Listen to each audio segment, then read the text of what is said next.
Hey, it's Galfi and Galfette. Today, I'm going to take a look at the Audiowarp function, which lets you quickly correct any small errors in an audio file.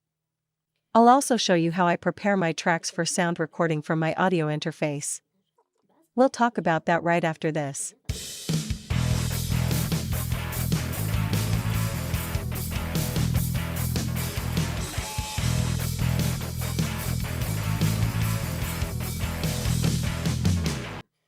To record myself, I prefer simple drums to the metronome. So I prepare an easy drummer track with a basic 4/4 rhythm.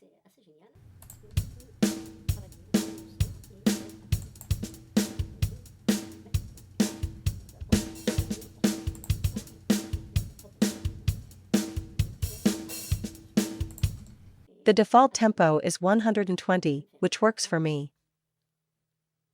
Then, as I know I'll be doing several takes, I define a cycle with the locators.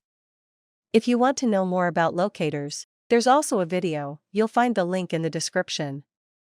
I also want to keep a history of my takes, so I'll go to transport audio recording mode and keep the history.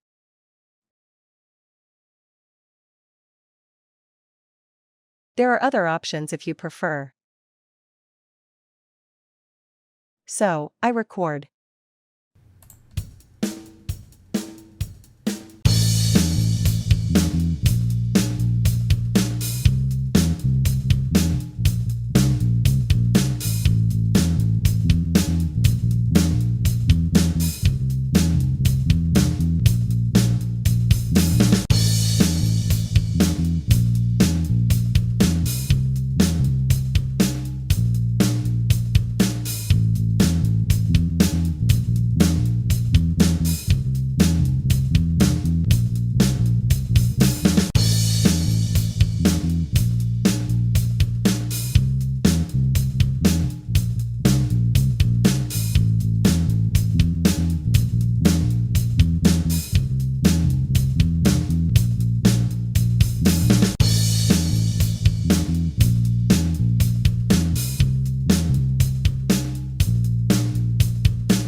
To select the best of my takes, I deactivate the monitoring so that I can hear myself, because if you leave the monitoring on, when you want to listen again, you won't hear anything.